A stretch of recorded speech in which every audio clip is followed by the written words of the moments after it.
سڵاو بینەرانی خۆشەویستی تەلەڤیزیۆنی کۆمەڵە ئەم کاتتان باش خۆشحاڵین لەوەی کە جارێکی تر بە بەرنامەی دیدار و ڕاڤەوە دێنەوە خزمەتان هەروەک ئاگادارن ئەم بەرنامە هەر جارێ و ئاورێک دەداتەوە لەلایەن و لایەنە جۆراوجۆرەکانی ژیانی شاعر هونەرمەند ئەدیب و کەسایەتیە سیاسیەکان چوەک دیدار بێت و چوەک نووسین ئازیزان بەرنامەی هەفتەی ڕابردوومان میوانی بەرنامەکەمان یەکێک لە پێشمەرگە دێرینەکانی کۆمەڵە یەکێک لە کەسایەتیە سیاسیە چالاکەکان ڕۆژنامە نووس ئەدیب و بەرپرسی رادیۆ دیالۆگ کاک محەممەد خاکی بوو ئێمە لە بەرنامەی هەفتەی ڕابردووماندا کە کوتمان بەشی یەکەمێتی باسی تێکەڵبوونی ژیانی بە سیاست بوو باسیەوەی کرد کە چۆن لەگەڵ کۆمەڵە ئاشنا بوو و کار و فعالیەتی لەنێو کۆمەڵەدا چی بوو و وتیشمان کە ئەم بەرنامەی لە دوو بەشتا پێشکەشتان دەکرێت ئەم هەفتەیە دووبارە میوانی بەرنامەکەمان بەڕێز کاک محەممەد خاکیە و لەم بەرنمەیەدا باس لە ئەوە دەکەین کە چۆن بوو کاری ئەدەبی دەست پێ کرد باس لە نووسراوەکانی دەکەین باس لە دوو پرۆژەی مێژووی زارەکی چەب لە کوردستان دەکەین و هەتا ئێستاکەشی کە وەکو بەرپرسی رادیۆ دیالۆگ فعالیت دەکات هیوادارین کە تا کۆتایی ئەم بەرنامەیەش لەگەڵمان بن.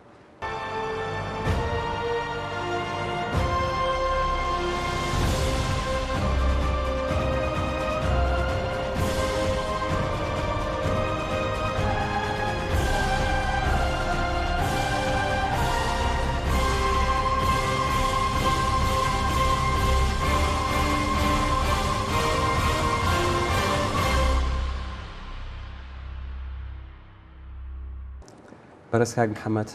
دووبارە زۆر سپاس بۆی کە بەشداری لەم بەرنامەیە کرد و بە خێریش بێن. سڵاوتان ئەرز دەکەم زۆر سپاس قەدر و پێزانین بۆ میوانداری و مێهرەبانیتان. زۆر سپاس کاک محەممەدجان. پێم خۆشە سەرەتاوە باس بکەم نووسینەکانتان لە بواری جۆرا و جۆرەوەی وەرگیراون تەرجمە وەرگێڕانی بە کوردی و ئینگلیسیش پێما بە تاوجگای کە ئاگادارم چیرۆکتان نووسیوە داستانی کورتان نووسی و مەقالە و وتاری سیاسی چۆن بوو ئاوا خولیای نووسین بوویت کاک محەممەد؟ من لە بەشی ئەوەڵا عەرزم کردن لە خانەوادەی ئێمە باوکم کتێبخانەیەکی چکۆلانینەی بوو و بە چوار زوانی کوردی و فارسی و عەربی و ئازەری شعری بۆ ئێمە خوێندۆ داستانی کلیل و دەمنە گولستانی سعدی بوستان یعنی هەر شتێکی ئەوت بە داستانێک دەستی پێ کردووانە چه هی شاعران و نووسەرانی کورد چه هی ئەو بەشانەی تر و تەنزەکانی مەلا نەسرەدین و عوبەیدی زاکانی و هەموو ئەوانەی بۆ گێڕاینەوە هەر لە سنی لە تەمەنی زۆر خوارەوە من بە نەوعێک لەگەڵ ئەدەبیات ئاشنا بووین علاقەیەکی تر لە خانەوادەی ئێمە بە ئەدەبیات ئەو دەورەی ئەگەر بیستویەتان مامۆستا شکرەڵا بابان لە ڕادوێی کرماشان شعری ئەخوێندەوە بە دەنگێکی زۆر خۆش و بە موزیکێکی زۆر جوان ئەی ڕازانەوە باوکی من بەهۆی علاقەیەکی زۆر کە بە ئەدەبیات بوویەوەهانە زەبتیە کرد تەنها یەک جار نەبوو ئەمان بیسەوانە تەلەڤیزیۆنمان نەبوو هەر ڕادیۆمان بوو زۆر جار ئەیخستۆ سەری ئەوانە ئیتر ئێمە بڕێک لە شعرەکان وەکو شعری حافز و سعدی و خەیام و ئەوانە هەمیشە لە بەردەسا بوو من هەر بۆ علاقەم بە نووسین پەیا کرد ئەو ئانە لە دەبیرستان ڕۆژنامەی دیواری بوو بۆ ماوەیەک شتایەکی کورتم بۆ نووسیوەوانە تەنانەت شاید پێت سیر بێ ئەو غێرەزەوە لە ساعتی ئینشا و ساعتی ئینشام زۆر پێخۆش بوو بۆ نووسین من بەشێک لە نامەی عاشقانەی خۆم و ڕفێقەکانیشم ئەنووسی ئەهاتن پیانەوەتم فڵان کچمان خۆشەرەکە ڕوومان نییە پێی بڵێن ئاوایە و ئاوایە بۆمە نووسینەوەانە وەختێکیش لەگەڵ سیاست ئاشنا بووم داستانەکانی مامۆسا حەسەنی قزڵجی پێکەنینی گدا و دوای نووسەرانی ئێران و دوای تەرجمەکانم خوێندەوە ئەدەبیات لە هەموو شتێک زیاتری من بەسڵا جەزبە کردووانە ئەوە بوو وەختێکیش بووینە سیاسی و ئەوانە ئەو ئانە ئیمکاناتی میدیا نەبوو خۆمان ئیمکاناتی خۆمان بە سەوادی کەمی خۆمان شتەهایەکمانە نووسی بەدەست بە کاربۆنمان خستە ژێری ئەمان خستە بڕێ ماڵەکان کە مەسەلەن لە ڕابطە لەگەڵ ڕژیمی شا و داوای چیەکەین و چەپ بووین داوای عەداڵەتی ئیجتیماعیمانە کرد سیاسی نووسیەکەی من لەیوە دەستی پێ کرد لە ڕابطە لەگەڵ مخالفت لەگەڵ جمهوری ئیسلامیە بەڵام ئەدەبیات شتێکی نەگۆڕ بوو و بەهۆیەوە عەلاقەم بە کۆمەلگا و بە ناسینی کۆمەلگا بوو، بە کۆمەڵناسی، بە جامعەشناسی، بە ڕەوانشناسی توودەئی و ئەوانە تەرکیبێک لەوانە لە بینی ئەوانە من هەمیشە هاتوچوون بوو. دواتریش کە بوومە پێشمەرگەوە ئەوانە ئیمکانی نووسین کەم بوو تا چوومە رادیۆ کۆمەڵە. ئیتر لە رادیۆ کۆمەڵەیش دەستمان کرد بە وتار نووسین و ئەوانە هەتا سەردەمێکیش کە چوومە دەرەوە ئیمکان و مەجاڵێکی چاتر ڕەخسا بۆ من کە مقدارێک فۆکوسکەم مقدارێک ڕاوەسم لەسەر مەسلەی نووسین لەسەر ئەدەبیات.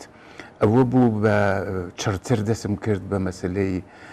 خوێندنەوەی ئەدەبیات و خوێندنەوەی شعر و بەهۆیەوە زوانی ئینگلیسیشم فێر ببوومەوەوانە لە تەریقی زوانی ئینگلیسی و ئاشنابوونم لەگەڵ ئەدەبیاتی ئەمریکای لاتین نەتەنها لە تەریقی تەرجمە و ئەدەبیاتی ئینگلیسیەوەوانە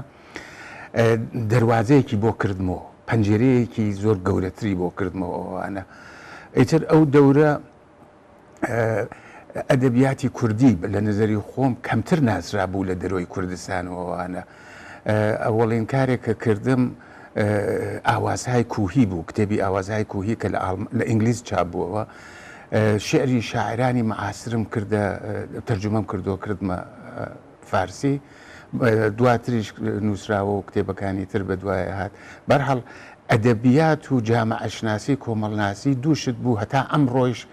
ئەمن ناتوانم شەوێک بڕۆم بخەوم بەبێەوە ئەو ڕۆژە شعرم خوێندوێتەوە، وەکو چۆن موزیک و شعر و بالاخره ئەبێ شتێک لە ڕابطە لەگەڵ کۆمەڵناسیە، جامعەشناسیە یا ئەدەبیاتە داستانێکی کورتم خوێندوێتەوە ئەواتوانم ڕاحەتتر بخەوم. زۆر باشە. من لەم بەشەدا گۆشەیەک لەو نووسراوانت یا لە داستانەکانت ئامادەمان کردووە کە پێشکەش بە بینەرانی بکەین.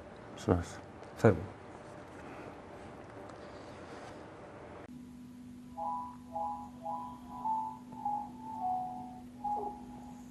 حاجی حوسێن، نووسین و خوێندنەوە محەممەدی خاکی. لە هەموو شاردا بە ساختەجی دەیان ناسی. حاجی حوسێن کابرایەکی قاڵی فرۆشی بازاڕی بوو،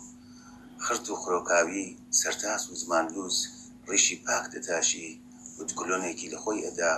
هەتا درۆی مابات ڕاستی لێ نەدەبیست. لە بازاڕی شار لە تەنیشتی گوزەری تەڵاپرۆشەکانەوە دوکانێکی قاڵی فرۆشی بوو کە پڕ بوو لە قاڵی هەوشار، گلیمی بیجار و بۆ خۆشی لە شار و دێ دارقاڵی و تەون و بنێکی زۆری بەسەر خەڵکدا دابەش دەکرد. حاجی حوسێن ژنێکی فەقیرۆکە، دوو کچ و دوو کڕی بوو، کوڕەکانی کتومت وەک خۆی دوا بوو. حاجی حوسێن دەیزانی کێ کاری پێجێ بەجێ دەبێت، کێ لە شاردا دەسەڵاتی هەیە، بە فەرش و قاڵیچە ئەوەندەی بۆی بکردایە خۆی لێ نزیک دەکردنەوە. گوێی لەوە نەبوو ئەو دەسەڵاتدارانە باشن یا خراپ، پاک بن یا پیس، گەندەڵن یا مرۆڤ کوژ، گرنگ ئەوە بوو کارێکیان پێ جێبەجێ بێت. ڕئیس و کاربەدەستانی سەرەکی شارەکە غێری کورد بوون، کوردیان نەدەزانی و کێشەی حاجی حوسێنەوە بوو ئەویش قسەکردن بە زوانی فارسی نەدەزانی. هەر بۆیە یەکێ لە کوڕەکانی لەگەڵ خۆی دەبرد کە قسەکانی بۆ تەرجمە بکاتەوە و هەر لە منداڵیەوە ئەویشی فێری درۆ و ساختەجیگەری کرد. حاجی پێوا بوو مرۆڤ دەبێت زیرەک بێت، بتوانێت کەری خۆی لە پردی بپەڕێنێتەوە، باران باری جووتی بگەڕێ و بای هات شەنی خۆی بکات. حاجی لە ئەو باوەڕەدا بوو هەموو کەسێ دەتوانی بکڕی، بەڵام ڕێگە و مەزنەی جیاوازی هەیە. بە قاڵی و گلیمێ دەتوانی هەموو پیاوە گەورەکانی حکوومەت بکڕیت، جا ئەوە چ ڕئیسی ساواک بێت یا ڕئیسی بانک، شارەدار بێت یا فەرماندار، جاسووس بێت یا ڕئیسی پلیس زۆر گرنگ نییە، ئەوەی ئەمڕۆ خێری نەبێت بەیانی دەیبێت. حاجی بە وردی سەرنجی ئەدا ماری کێ بەچی دەگیرێت، یەک بە قاڵی و گلیم، ئەوی تر بە چەند پارچە قوماش، سەڵتەکان بە چەند بتری ویسکی دەرەجە یەک. حاجی هەموو دەسەڵاتدارەکانی شار و دێهاتی دەناسی و ئەوانەی ژوو یا درەنگ حاجیان دەناسی کە چ پیاوێکی زمان لووس، خۆڕێخەر و درۆزن و ساختە چییە. حاجی حوسێن حەجەکە و مسلمانیەکەیشی درۆ بوو، لەگەڵ خەڵک و خوا ڕاستی نەدەکرد، لە مەجلیسی ئارەخۆرە ئارەقی دەخوارد و لە جەمعی مسلماندا باسی دین و قیامەت. حاجی لە دەوروبەری شاردا زەوی مڵک و باخی بوو و باس لەوە دەکرا بڕێ لە مڵکەکانی لە یەک کاتدا بە چەند کەس فرۆشتووە، چون وەکیلی باشی بوو ڕئیسی دادگای بە چەند پەرشوگریم بێدەنگ کردبوو کارەکەی بۆ دەچووە سەر. هەرکە خەڵکی ئێران لە دژی شاو پاشایەتی دەستیان بەڕاپەڕین کرد، حاجی حوسێن هەستی بە مەترسی کرد. لە خۆی دەپرسی ئەگەر هات و ڕژیم ڕووخا چۆن پەیوەندیەکانی لەگەڵ ساواک و کاربەدەستانی ڕژیمی پاشایەتی بشارێتەوە. ئەگەر ئاشکرا بوو چی؟ پێش لەوەی ڕژیمی پاشایەتی بڕوخێ خۆی بۆ ئاڵوگۆڕەکان ساز دەکرد. ڕیشی نەدەتاشی تەسبیحێکی سەدی یەکدانەیی بەدەستەوە دەگرت. زەویەکی هەرزان و دوور لە شاری بوو وەقفی مزگەوتی کرد و بەشێ لە خەرجی دروستکردنی مزگەوتی حاجی حوسێنی دابین کرد. نوێژی جمعە و نوێژی جەماعەتی لە دەست دەردنەکەچوو. ماڵی لە وێنەی شاپا کردەوە و ئالبۆمەکانی دەهێنا و دەیبرد. ئەوەی وێنەی جێگای گومان و پرسیار بوو ناردی بۆ ماڵی خزمێکی لە دێهات. چەند قورئانی گەورە و بەرگجوانی بۆ ماڵەوە کڕی، چەند وێنەی حەجی بە دیوارەوە هەڵواسی و بە پەرۆشەوە هەموو ڕۆژێ ڕادیۆی BBC دەگرت کە بزانێ ڕۆژگار بەرەو کێ دەڕوات. ڕووی لە ژن و مناڵەکانی و بەتایبەت کوڕەچکۆلەکەی دەکرد کە دەیبرد لەگەڵ خۆی بۆ ماڵی کاربەدەستانی حکوومەت و ئامۆژگاری و هەڕەشەی دەکرد لای کەس ناوی نەبات چی بینیوە و چی بیستووە، کوێر کەڕ کولاڵ بن. شاڕوخا و کۆماری ئیسلامی هاتە سەرکار. حاجی حوسێن خۆی لێ بێدەنگ کرد. گەرەکی بۆ بزانێ کاربەدەستانی نوێکێن چۆنن، لەگەڵ نزیکانی ڕژیمی پێشوو چی دەکەن و بیری لەوە دەکردەوە تۆ بێژی چەند گلیمێکی بیجار و قاڵیەکی هەوشار ڕێگەی بۆ نەکاتەوە.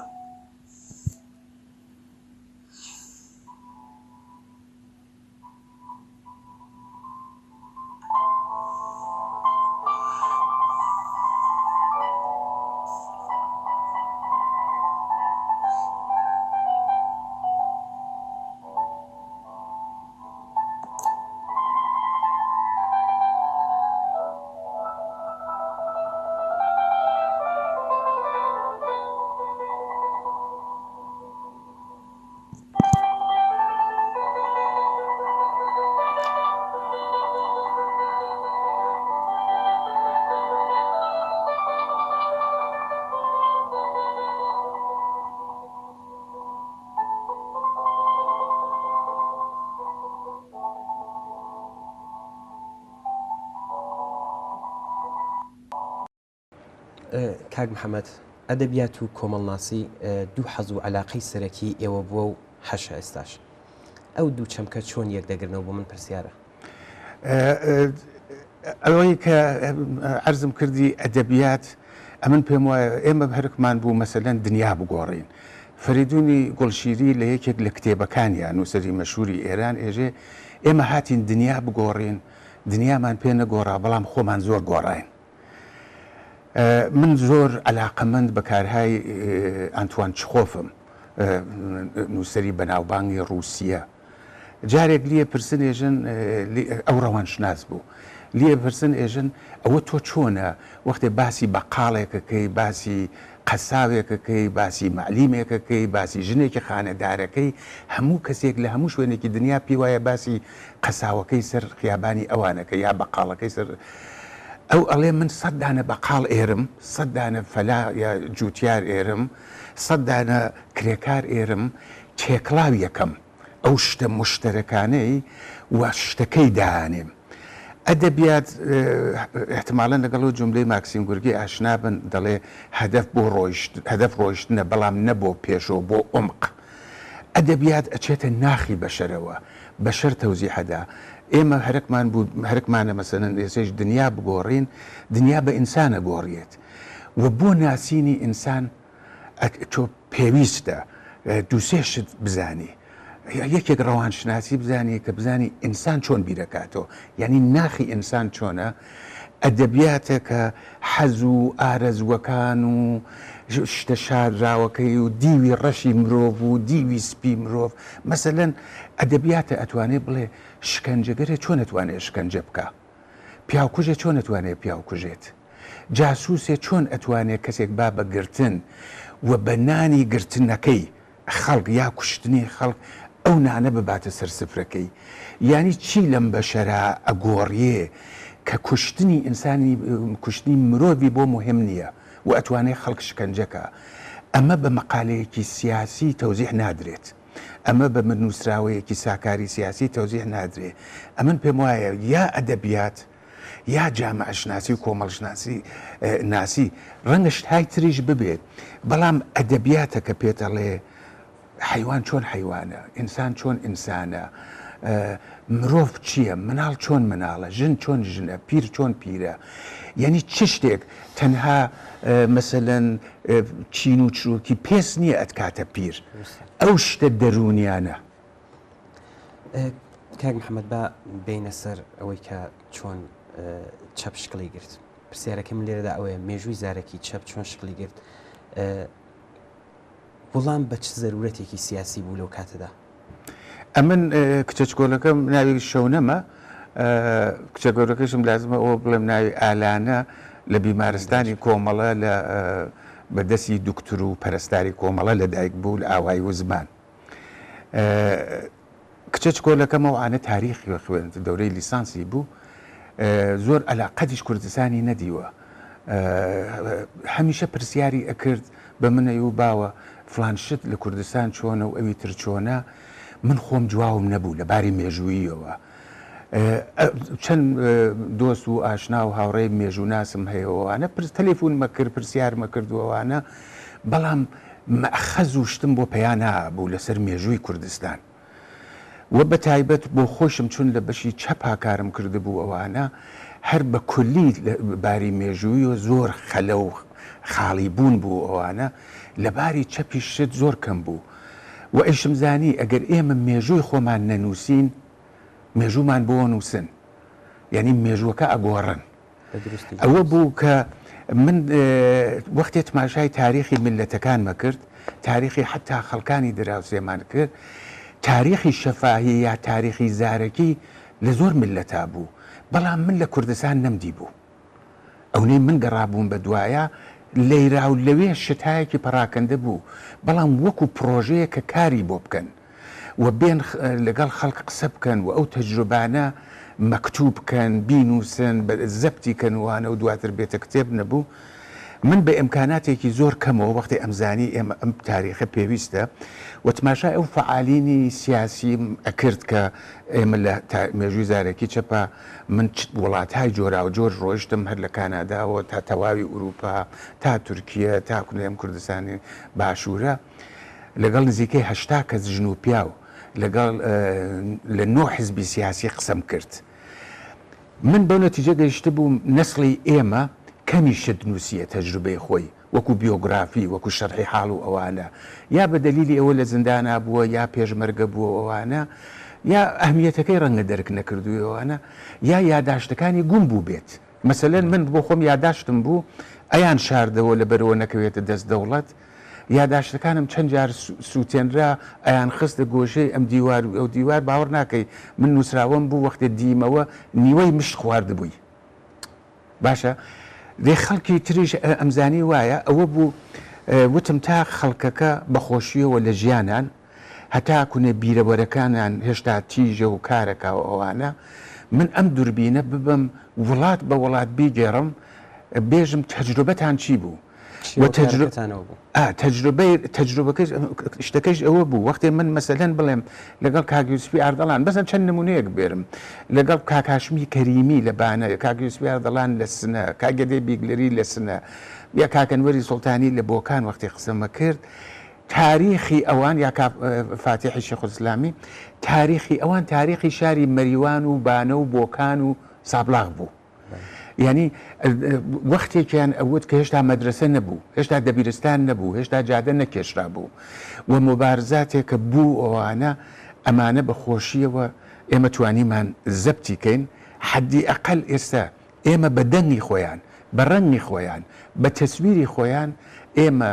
تاریخێکمان هەیە کە لە بەردەسایە بۆ ئەوە تا ئەوەی خۆشم ئاگدارم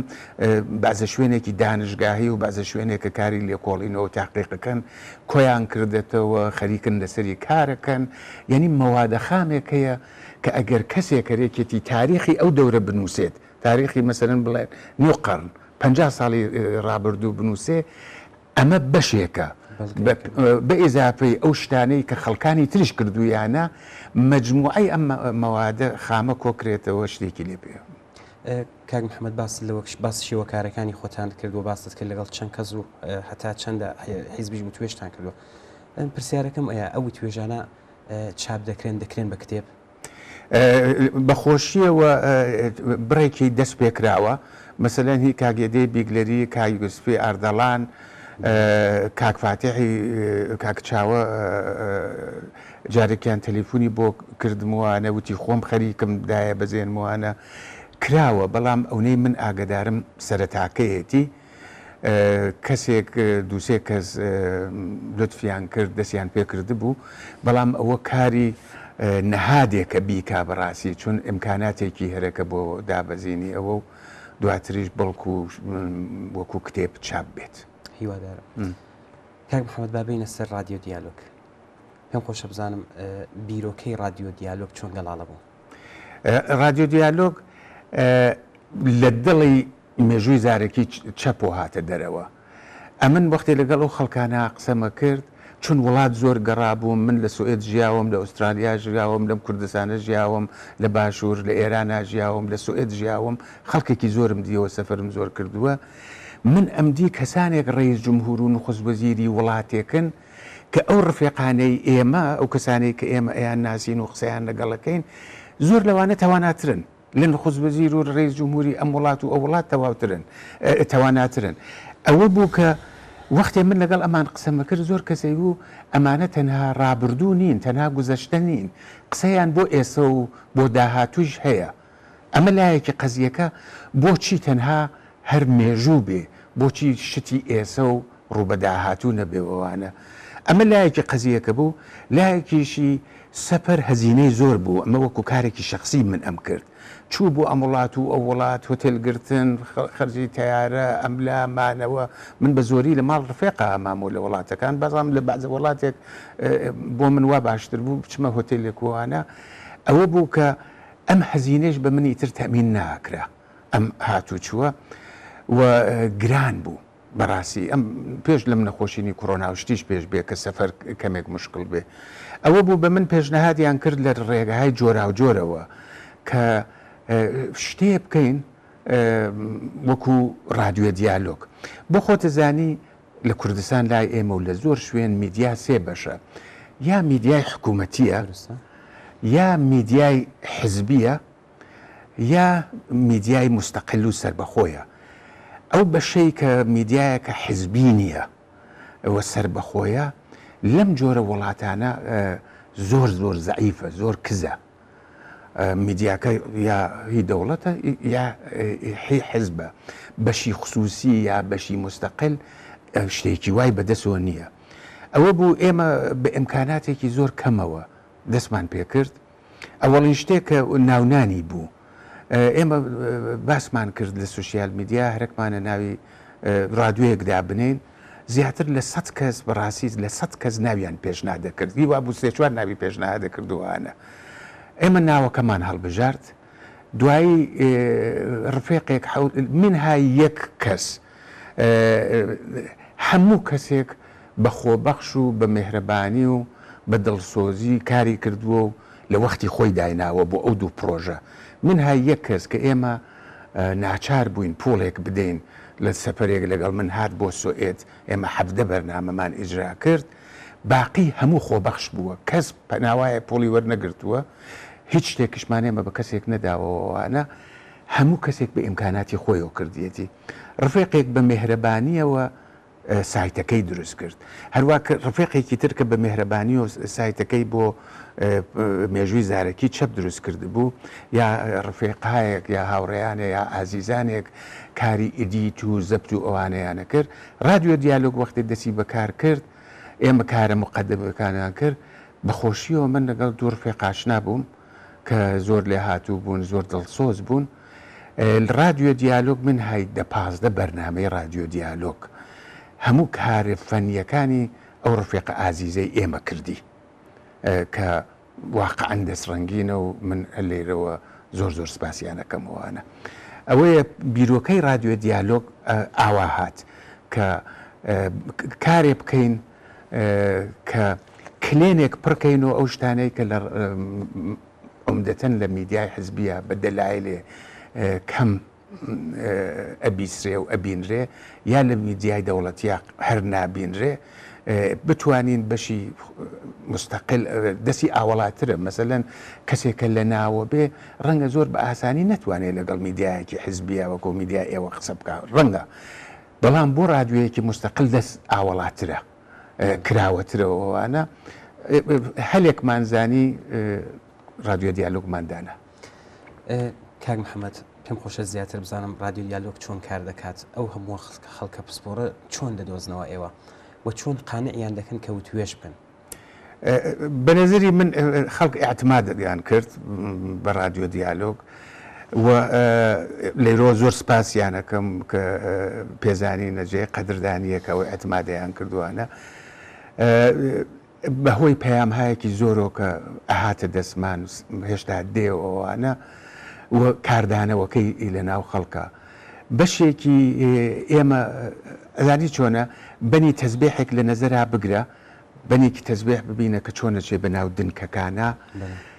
ئەم شەبەکەی ئیشماعیانە وەکو بنێکی تەزبێح وایە ئەچێ بەناو خەڵکەکە وەختێ من مەسەلەن لە سنە لەگەڵ ڕفێقە یا لە سابلاق یا لە بۆکان یا لە سەقز لەگەڵ ڕفێقی قسەم کردووە لەگەڵ ئازیزێ ئەوڵین پرسیارێکە دوای یەکەم ئەرێت تۆ کەس ئەناسی ژن یا پیا و کەسێکی مناسب بێەوەوانە چۆن تەجروبەی خۆی باش بووە ئەمدەتەن واقعەن کەس گلەیەکی جدی لە ئێمە تا ئەم ڕۆژە نەکردە تا ئەم لەحزەکە بێکۆ قساکەین کە جێ شانازیە بۆ ئێمە خۆیان خەڵکی ترمان پێ ناسێنن ئێمەش بەهۆی ساڵهاوە کە کارمان کردووەوانە کاری سیاسی پرۆژەی تاریخی شەفاهی چەپ پێشمەرگایەتی زندان هەموو ئەوانە شەبەکەیەکی خەڵک ئەناسم شەبەکەیەکی زۆر ئەناسم و خەڵکیش خەڵکمان پێ ناسێنن هەر ئەم ماوە کوردەکە من لە باشووری کوردستانم ڕفێقێکی ئازیزمان لە فەڕەنسەوە مەسەلەن کەسێکی لێرا پێ ناسانوم کە من هەرناوم نەبیست بوو لەسەر ئەنفاڵ کارێکی زۆر گەورەی کردە ئێستا بەخۆشی و قسەم لەگەڵ کردووە بەرنامەکە زەبتەکەین هیوادارموانە یعنی خەڵکەکان خۆیان معرەفیەکەن و ئەمە ئێمە مەوزوعەکە دیاریەکەین ئەگەر ئیجازە هەیە مەوزوعەکە دیاریەکەین خەڵکەکان ئەدۆزینەوە مەسەلەن ئێژین ئێمە سێ چواردانە اقتصاددانمان هەیە 4-5 جامع شناسمان هەیە مردم شناسمان هەیە زوانزانمان هەیەوانە لەگەڵ ئەمانە قساکەین چون ئەمانە زۆریان بەڕاستی سەرقاڵن کارەکەن مەشغوڵن مەسەلەن من ئازیزی وا بووە تەلیفۆنم بۆ کردووە و تێتی ئەیکەم بەڵام من تا 5 مانگی تر ناتوانم تا 4 مانگی تر ناتوانم پرۆژێکم بەدەستەوە وانە ئەوڕۆ تەلیفۆنکەی بەیانی مساحبە بکەیت ئەم کەسانە بەهۆیەوە کارەکەن کتێبە نووسن لە دانشگا دەرسەدەن ئەنواعی مشکلات و کاری تریان بەدەسۆیە دەبێت تۆ دەست ئاوەڵاتر بێ ینی سەبەتەکەت هینی ناسینی خەڵکەکەت خەڵکی زیاتری تیاابێەوەوانە ئەوەیە کە ئێمە خەڵکەکان مۆزوعەکان دیاریەکەین خەڵکەکانە دۆزینەوە جائسە نەقاشی بێ هونەر و ئەدەبیات بێ فەلسەفە بێ هەر شتێک بێ ئەو بوارانەی کە تا ئێستا هینمان کردووە. کاک محەممەد لەسەر مێژووی زارەکی چەپ و رادیۆ دیالۆگ چەند کەس بوون کاریان کردووە کارەکانیان چی بوون ئەگەر دەکرێت بەمان باس بێ ئەمن پێم وایە زیاتر لە 100 کەس بۆ ئەو دوو پرۆژە کاریان کردووە جا هیوا بووە سعاتێک کاری کردووە هیوا بووە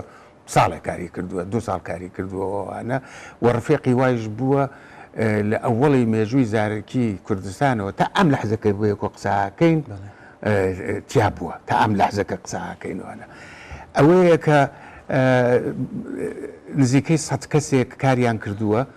ئەو کارەکانیش ئەوە بووە سایتەکانیان دروست کردە سایتەکانیان بڕۆژ کردووەتەوە خەڵکیان دۆزیوەتەوە کاری ئیدیتیان کردووە خەڵکیان معرەفی کردووە مەسەلەن لەگەڵ کەسێک مەسەن من چەند نمونەیەک بڵێم لەگەڵ پرۆفسۆر ئیبراهیمی کەریمی کە لەسەر جایزەی فیزیکی لە کانادا بردووە فیزیکی کوانتۆمی من ئەسەن فیزیک نازانم من مساحبم لەگەڵە کرد من لەگەڵ دووسێ ڕفێق ئوستادی دانشگا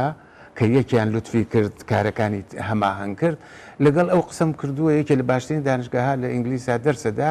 پرسیارەکانمان دیاری کردووە یا مەسەلەن لەگەڵ فلان زوانزانە لەگەڵ سێ چوار کەسی تر کارەکەین یعنی کەسانێک بوون ئێمە مشاورەیان لەگەڵەکەین کەسانێک بوون پێشنەهادیان پێداوین کەسانێک بووین نەقدیان کردوینێتەوە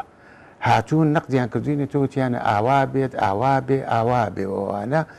و کەسانێکیش بوون یارمەتی ماڵیان داوە پشگیریان کردوین و ئەوانە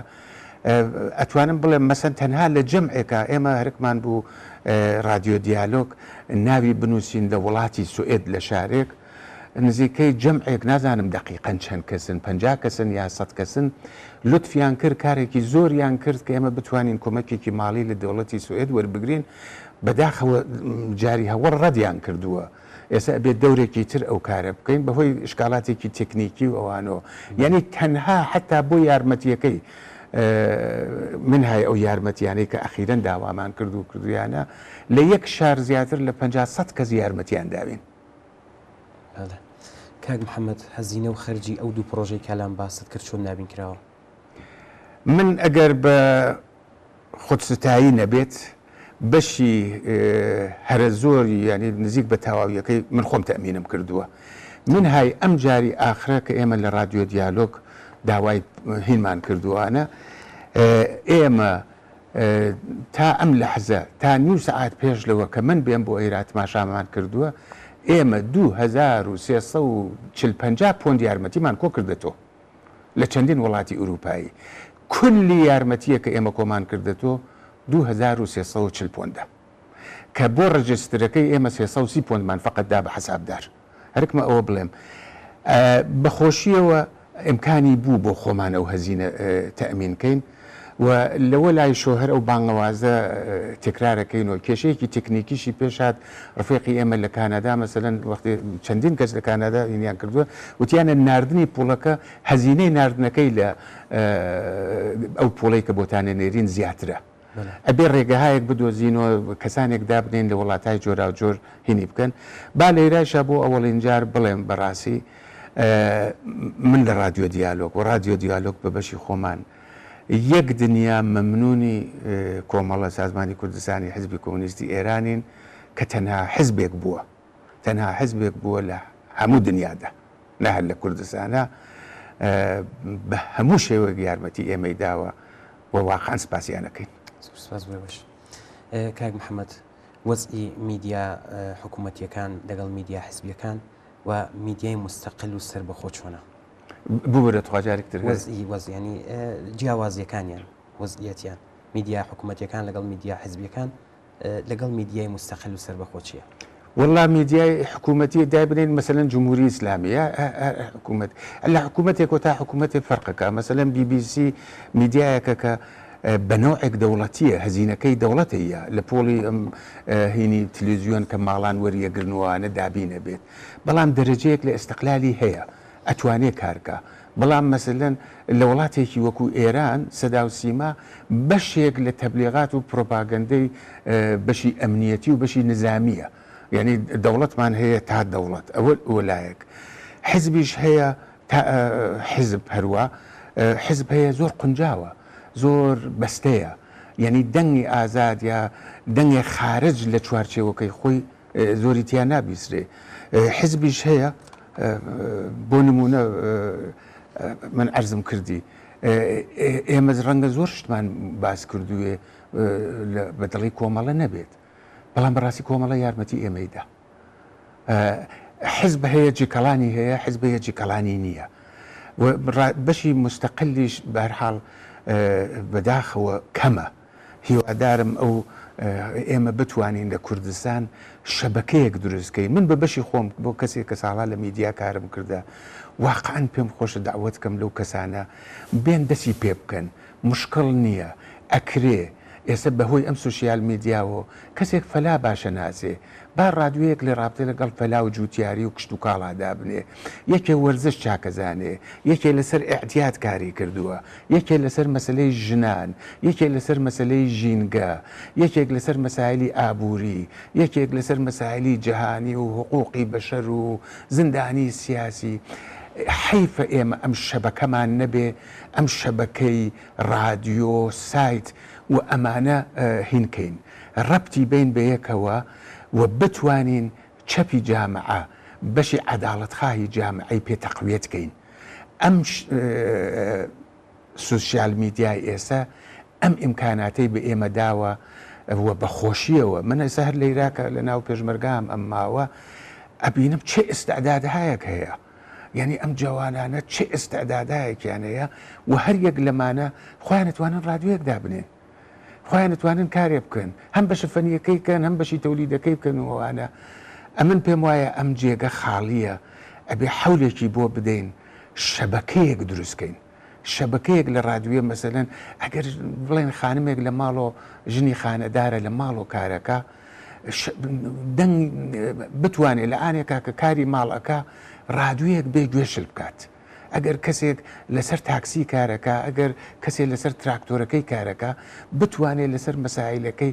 ڕێگەهایەک ببێت. ئەلان هەموو کەسێک مۆبایلی هەیە، لە تەریقی مۆبایل وێ ماتوانین ئەوانە منتەقل بکەین. بە نظری من لەم مەوردا کەم کار کراوە، ڕێگەیەکی یەکجار زۆر باش ئەکاتەوە بۆ ئێمە و نەتایجێکی زۆر باشی ئەبێ بە هەزینەیەکی زۆر کەم. زۆر باشە کاک محەممەد، ئەگە لەبیرت بێ بەرنامەی هەفتەی ڕابردوومان من لە ئاخری بەرنمەکەدا کوتم ئەگەر شتێک هەیە نکتەیەک شتێکە گەیشارەت پێ نەکردبێت فەرموو. ئێوە لەوەیدا کوتان من دەتوانم هەرەوەندە بڵم ئێمە قەرزداری خەڵکین. پێم خۆش بزانم بۆچی قەرزدارین؟ ئەم قەرزە معنای ئەخلاقی و سیاسی چییە بۆ ئێمە؟ زۆر سپاسەکەم بۆ ئەم پرسیارە، بەهۆی ئەوە کە وەختی بەرنمەکە بڵاو بوو من چەند ڕێقی ئازیز ئەم شتم بیستووە بەخۆشیان کوت بڵێ ئەمن بۆ بە بەشی خۆم بە قەرزارە زانم، بەڵام ڕابەتەی پێشمەرگە ڕابەتەی خەڵکی سیاسی و ڕابەتەی خەڵک ڕابەتەیەکی متەقابڵە، یعنی تەنها لایەک تەنها پێشمەرگە بۆ خەڵکی ناکە، خەڵکیش بۆ پێشمەرگەی ئەکاوانە. یعنی پێشمەرگەیە کە دێ دەست لە جوانی خۆی هەڵەگرێ، لە ژیانی خۆی هەڵەگرێ، یا فعالێکی سیاسی ئەچێتە زیندان، ساڵها لە زیندانە بێ، شکنجاکرێ، ئێدامەکرێ، بۆ مەنافعی خۆی نەکردە، بۆ گیرفانی خۆی نەکردە، بۆ خەڵکەی کردە.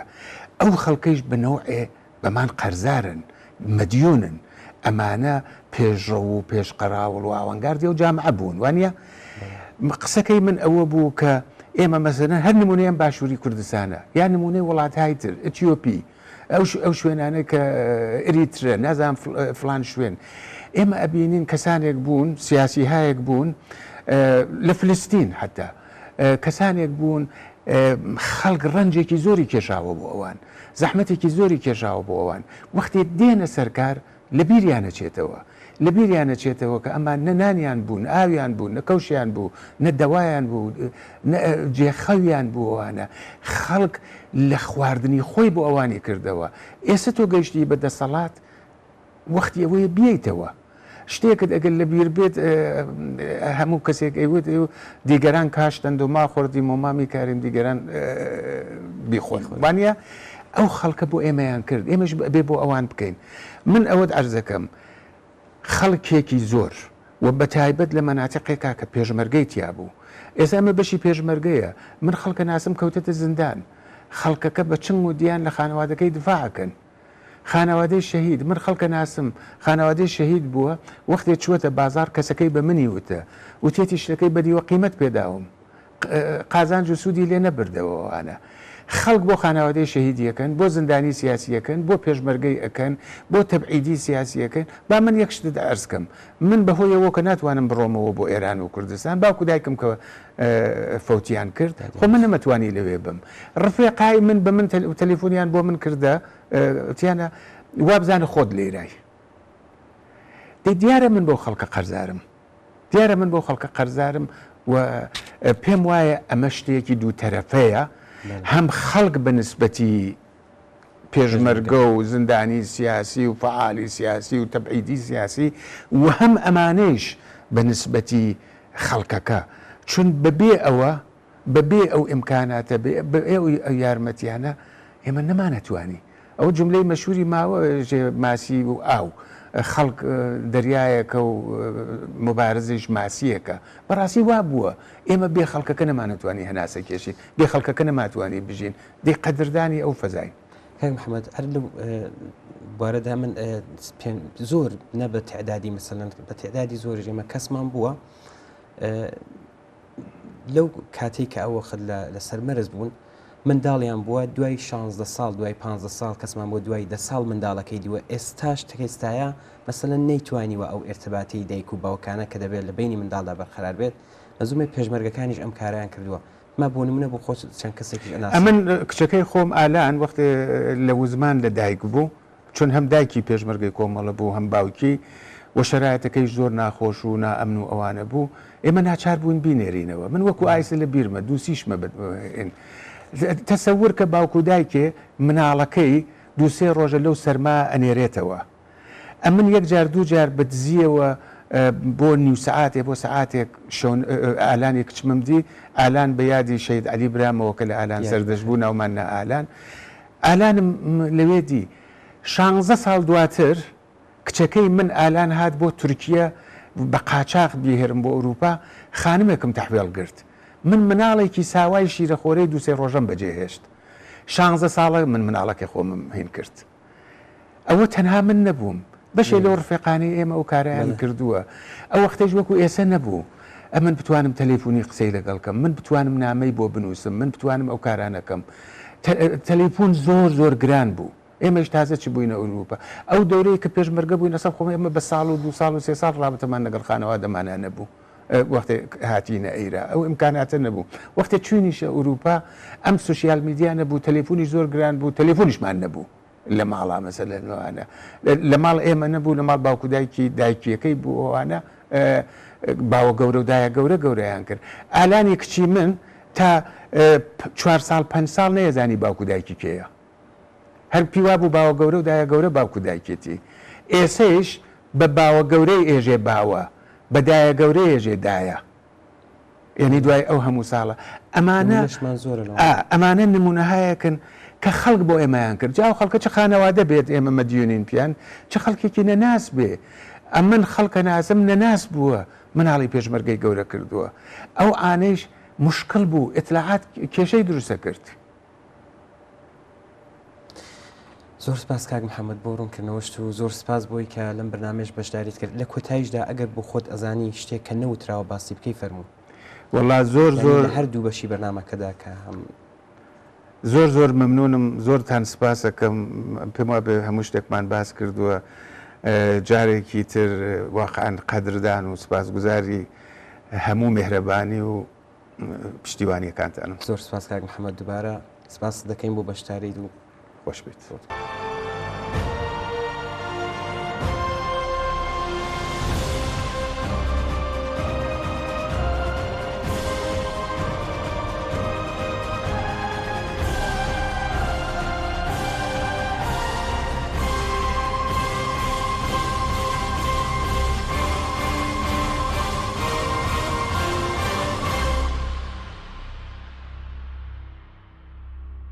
بەڵێ بینەرانی خۆشەویست ئەوەی کە پێشکەشتانکرا بەشی دووەم و کۆتایی دیدارێک بوو لەگەڵ بەڕێز کاک محەممەد خاکی یەکێک لە کەسایەتە سیاسیە چالاکەکان یەکێک لە پێشمەرگەکانی دێرینی کۆمەڵە ئەدیب نووسەر ڕۆژنامەنووس و بەرپرسی رادیۆ دیالۆگ زۆر سپاس بۆی کە تا ئێستا لەگەڵمان بوون و هیوادارین کە ئێوەش کەڵکی پێویستان لەم بەرنامەی وەرت بێت تا بەرنامەیەکی تر و دیدارێکی تر هەر شاد و بەختەوە بن.